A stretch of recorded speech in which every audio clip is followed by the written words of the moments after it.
ভাৰত চৰকাৰৰ কালি ভাৰত চৰকাৰৰ গৃহ সচিবে তেওঁলোকৰ লগত আলোচনা কৰিছে অল ইণ্ডিয়া মটৰ ট্ৰান্সপৰ্ট যিখিনিৰ লগত।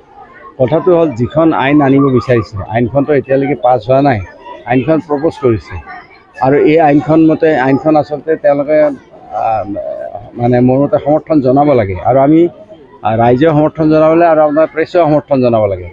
কাৰণ গাড়ীবিলাক মানে ইৰেছপনচিবলভাৱে গাড়ী চলাই যেতিয়া এক্সিডেণ্ট হয়, যাৰ ঘৰৰ মানুহৰ মৃত্যু হয় সেই ঘৰৰ মানুহে বুজি পায় তাৰ যন্ত্ৰণা কিমান।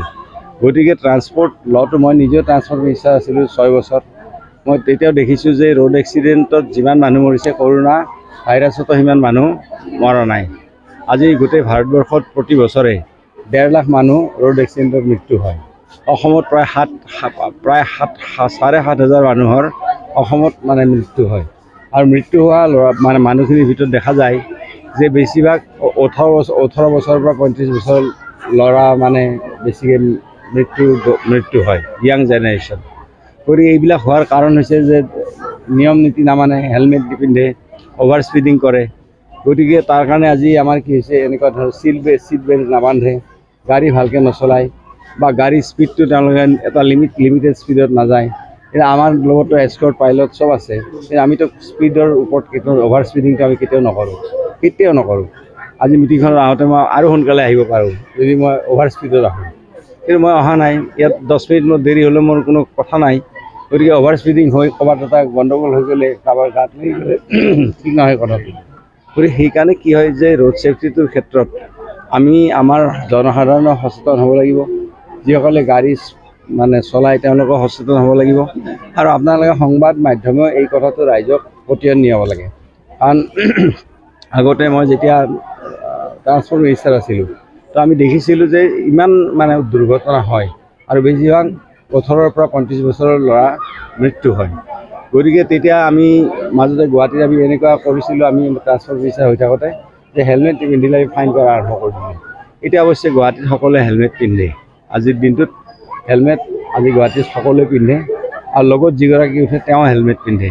কিন্তু গাঁও অঞ্চলত এতিয়াও সেই হেলমেটৰ প্ৰচলনটো হোৱা নাই। আচলতে সকলোৱে মানি ল'ব লাগে আৰু আইনখন যিটো নিয়ম কৰিছে ভাৰত চৰকাৰে সেই নিয়মটো মানি চলিব লাগে মোৰ মতে।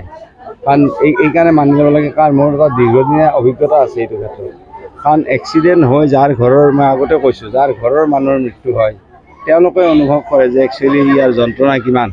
গতিকে এই ক্ষেত্ৰত আমাৰ সকলোৱে এইবিলাক কথা মানি চলাটো উচিত আচলতে।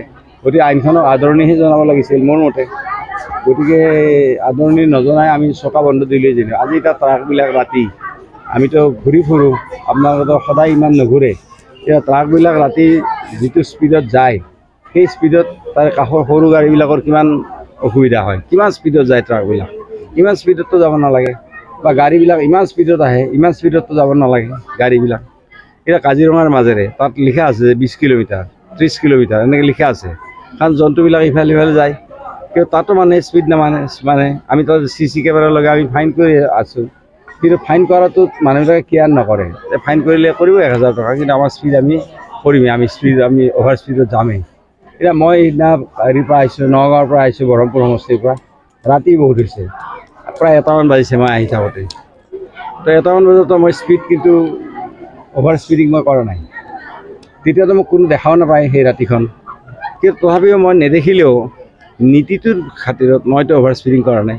মই যিটো নিৰ্দিষ্ট স্পীড সেই স্পীডত আহিছোঁ আৰু সকলোৱে যদি নিৰ্দিষ্ট স্পীডটোত মানি লয় তো তেতিয়াহ'লে ধৰক মানে তেতিয়াহ'লে আমাৰ কি হয়, তেতিয়া আমাৰ সকলোৰে ছেফ হয়, সকলোৰে সুবিধা হয়। এতিয়া কিছুমান আমাৰ যিবিলাক ডেভেলপ কাণ্ট্ৰি তাতে যিবিলাক এক্সপ্ৰেছ হাইৱে আছে 6 লেন বা 8 লেন হাইৱে, তো তাত স্পীড লিখা আছে যে 90 কিলোমিটাৰ 100 কিলোমিটাৰ্ছ। তাত যাব পাৰে কাৰণ সকলো সেনেকুৱা স্পীডতে যায়। কিন্তু তাৰে দুই চাইডে আকৌ বেৰিকেড, দুই চাইডে আকৌ তাৰ ফেঞ্চিং আছে যাতে কোনো গৰু ছাগলী বা অন্য গাড়ী ছাইডৰ পৰা আহিব নোৱাৰে। এতিয়া আমাৰ আজি মূল নেশ্যনেল হাইৱে যিটো আছে, হাইৱেৰে আপুনি গৈ থাকিব, এটা ৰাস্তা গাঁৱৰ ফালৰ পৰা সোমাই আহিল, ইফালৰ পৰা অভাৰ স্পীডত গ'ল, সিফালৰ পৰা অহা ৰাস্তাটোৰ পৰা গাড়ীখন ফটকৈ সোমাই আহিলে খুন্দা লাগি যায়। গতিকে মই ট্ৰান্সপৰ্ট মিনিষ্টাৰ থাকোঁতে এইটো কথা আমি তেতিয়া PW বিভাগত তেতিয়া আমি কৈছিলোঁ যে গাঁও অঞ্চলত যিবিলাক ৰাস্তা বনায় আৰু যিবিলাক ৰাস্তা হাইৱেৰ লগত কানেক্টেড হয়, ঠিক হাইৱেৰ লগত কানেকশ্যনৰ আগমুহূৰ্তত তাত স্পীড ব্ৰেকাৰ দিব লাগে যাতে গাড়ীবিলাকৰ স্পীডটো তাত কমি যায়। গতিকে এনেকুৱা ধৰণৰ বহুত মানে এক্সিডেণ্ট হয়। গতিকে মই ভাবোঁ যে আমাৰ এই কথাখিনি আপোনালোকেও ৰাইজৰ মাজত প্ৰচাৰ কৰিব লাগে ৰোড ছেফটিৰ ক্ষেত্ৰত, আৰু আমাৰ যিসকল ট্ৰান্সপৰ্টাৰ তেওঁলোকেও এইটো কথা মানে কৰিব লাগে, প্ৰচাৰ কৰিব লাগে বা মানি ল'ব লাগে। গতিকে এই আইনখনত যিখিনি কথা কৈছে সেইখিনি ঠিকে আছে মোৰ মতে।